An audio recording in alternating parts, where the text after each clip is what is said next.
Hey everybody, I hope you're having a great day. Today we're going to continue on making things from book pages. This is what I have for you. Isn't that just a sweet little envelope? The base of it is the book page, and just with some simple little things, you can have a darling little envelope. So that's what we're making today. You're going to want to start out with a book page as your base. I have these cut up and ready to go. I tried to pick areas that had the larger block of book writing on it. So these are 4 inches wide by 3 inches. This one's also 4 inches wide, but I added on just a little extra because I'm going to use it as a lip. I'm going to fold it down because see right here, this area that it goes into, I want to reinforce the lip of this area that gets pulled out to put things inside and out of the envelope. So I'm just doubling over the page. So just add on whatever. You can add on an extra inch. It looks like I added on 2 inches to that. So to prepare the pages, what I want to do is just like what I did with this one. I want to kind of dull out the letters a little bit so it doesn't just look like I have a piece of book page there. I'm just going to use some inexpensive paint that I'm always using. This is paint that I got at the dollar store. I think I got it like 2 years ago, that long ago. It's kind of drying out, but that actually makes it kind of nice because it's not just a bunch of watery paint over the top, but it actually covers over the letters a little bit. You can use a paintbrush. I just have some paint along the edges, so I'm doing it this way. You can also use like a gesso if you have that. That would be fabulous with this. I think coming up here I want to try to make some. I made some once, but I used a baby powder that actually was more of a cornstarch base, and it does weird stuff. It turns out more like that yak or something. It's just got this like, it's just different. Okay, so now I've got my paint on there, and you can see how it covers up words but it leaves some words exposed. That's what I kind of wanted. It creates a little interest and a little depth. But now what I want to do, if you look on here, see how the coloring's different? I actually added a pink tissue over the top of that. So I'm just going to cut out a little bit so I have something to work with so it won't drive me crazy just being all over the place. And so now what I'm going to do, I'm going to place Mod Podge on both of these and then just lay down my tissue. So I like using my fingers, just quick and easy, and just wash it off with a towelette. Place it on there, kind of rearrange it so I don't get bubbles. Since I do it this way, I do get Mod Podge on my surface there, so it sticks. I have to pick it up and move it. It's kind of fun, just using your fingers, playing with things a little bit. So I've got that, and so while that's drying a little bit, I'm going to do my other piece. So it's a really easy technique. So this one's a little bit thinner than what I've got going on here. The trick is you want to make sure that it's not drying before you get your paper placed. Felt like this one was drying a little bit more, so I just put on paper, pulling it up, putting a little bit more on to make sure I have this area covered. So I do have extra there, so I'm just going to scoop it off, squeegee it, and put it back into my bottle.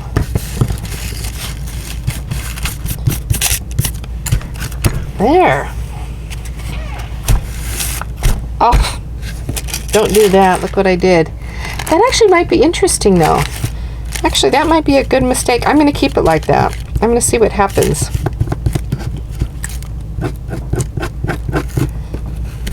Okay, I like it. So what I'm going to do now, I'm going to dry both of these.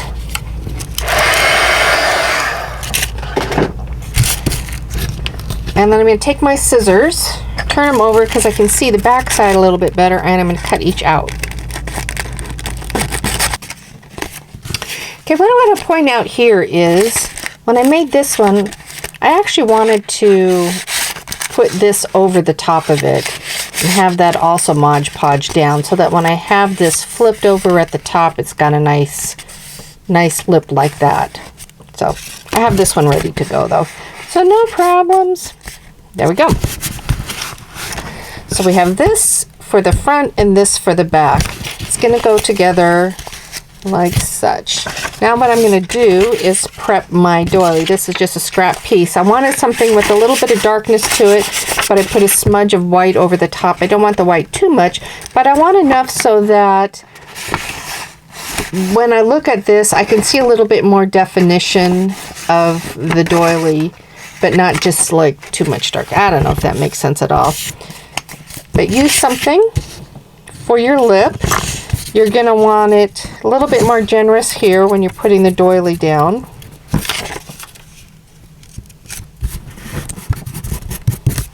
And then you're going to want it to go beyond the doily area for the cutout. I mean, I can tell you how. It's not going to go the full length of the doily, but you could do the full length of the doily and make 2 envelopes. I think I'm going to do that. Okay, once again, I have a little extra, but I'm going to use that on the top. Just kind of move my Mod Podge into the areas. Don't do too much. Don't move too much, because just like the paper that I just did, if it's too gentle still, you can damage it and rip it. So there we go. I'm going to dry that.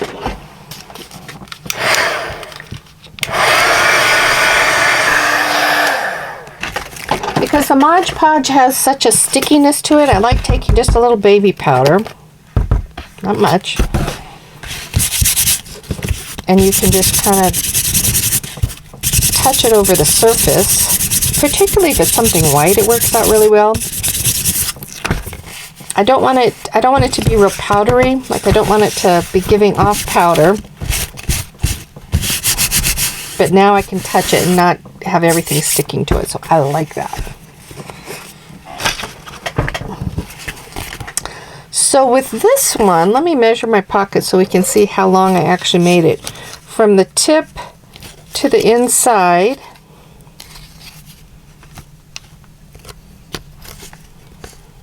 it's probably about 2.5 inches. So let's see how wide this is. It goes a little bit more. So I'm going to still cut it at about 2.5 inches, and that'll be okay. So I had the knots right here.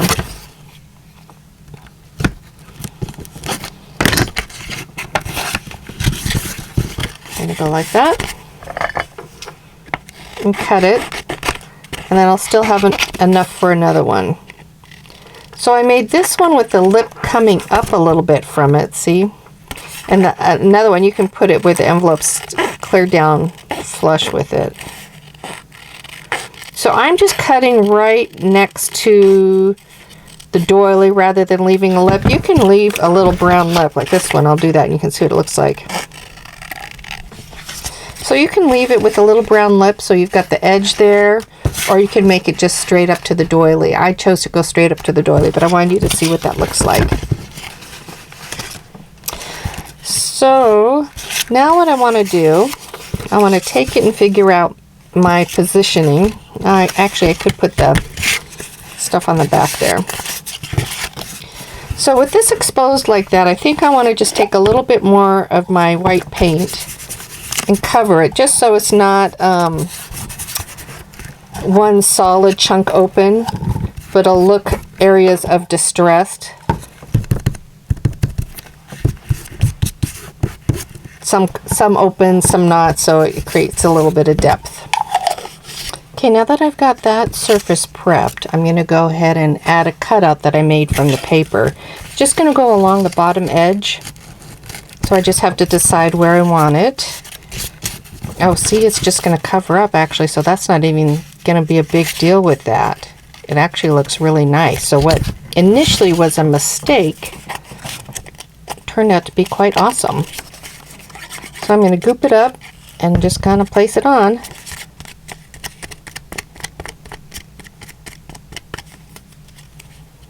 Oops, wrong direction.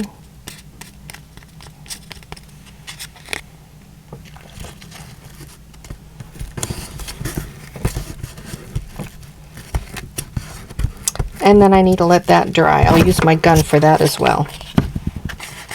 Now that that's dry, what I'm going to do is go ahead and cut off the excess areas. Turn it over like this. I am using my scissors, and just to make sure, I'm going to go over with my towelette in case there was anything damp at all. I don't want it on my scissors. Okay, see, isn't that pretty? So here we are. I'm going to add this at the very end. Now what I'm going to do is position my pocket. So my lip goes to about here, and I think it's about 2 inches down that I folded it. 1 3/4. So I'm going to go down about 1 3/4, make a little marking, and then fold it there. If you can eyeball it really well, you can just do it like that. This is great on the envelope, like, not the envelope. Where are my words?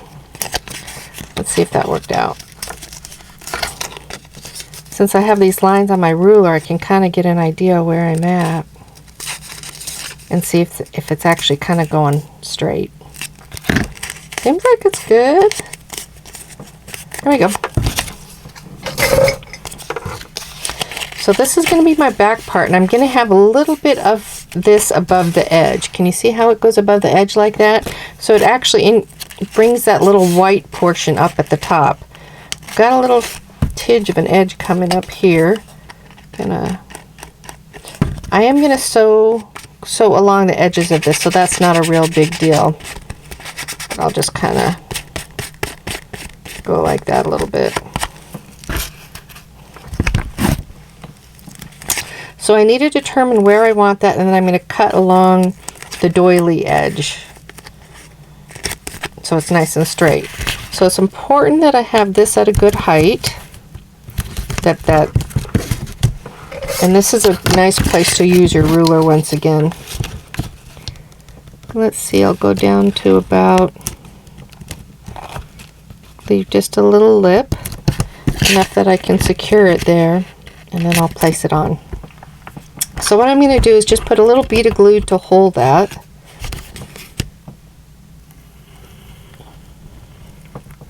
And I need to make sure that dries really well, and I'll go over that edge with my sewing machine. Come on.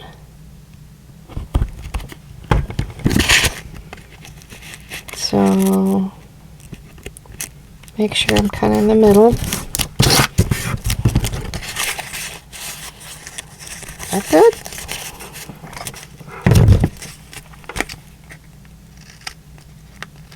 Cut that off. Cut that off. There's that. And this is going to be in the front. And likewise, that goes a little bit lower, so that will be the lip right in there.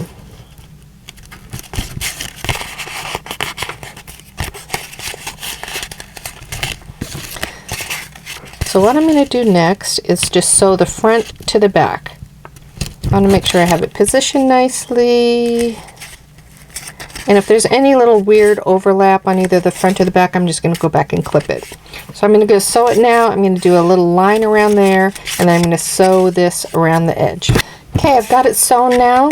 I've got it around the edges, and then I went around the back before I sewed those two together. So I'm going to clip these. I don't need little stringy dingies hanging out. Oh, I like it. I just think it's adorable. So now that I have that on, let's take a look at what we want to do next. I would say we'll do the front trim.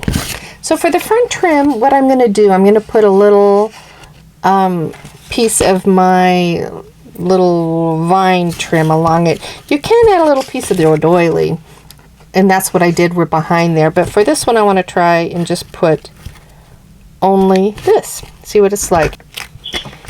Okay, I need a little more glue here.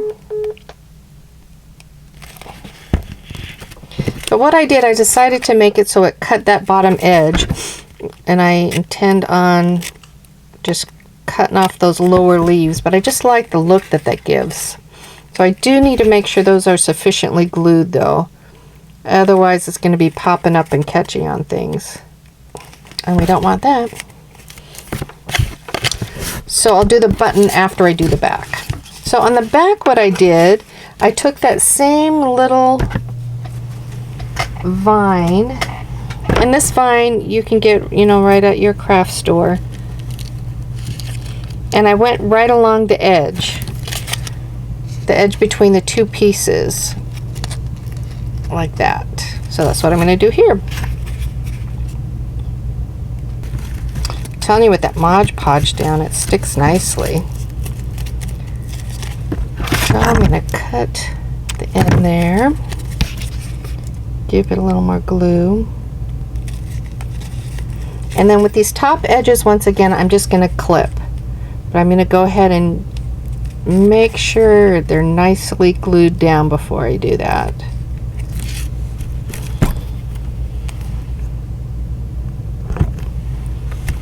I actually kind of like that smudge look compared to just the regular. I'll let you decide though. What you think? This one has the little smudge parts where the paper ripped and the text below is exposed. It just gives it a little bit more texture look. Okay, now that I've got those down, I'm going to just do the little snip of those little top pieces. Like that. Isn't that just pretty? I like it.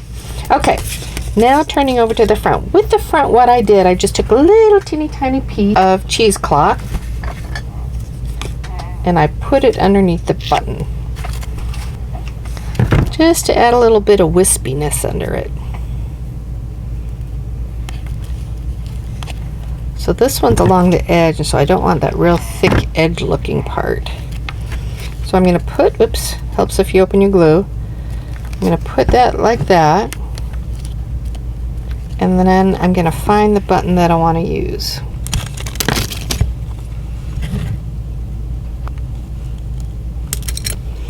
So with the button, this one has a little bit of thread still on it. I'm going to take my glue gun and I'm going to glue it down to my surface. So when I clipped it off the shirt, I tried to keep the thread in it because I like the look of thread actually coming through it without me having to go back and sew it. If I have to sew it, that's okay. Okay, here we go. So I think I want to just trim those little edges. They kind of were sticking out. There's my little pocket. Isn't that great? I say pocket, but it's an envelope. I'm going to just take a little bit of white paint and smudge it around there. And I want to take a little bit of white paint and kind of create a little distressed look on the inside of my pocket. You don't have to do that. I just like that look.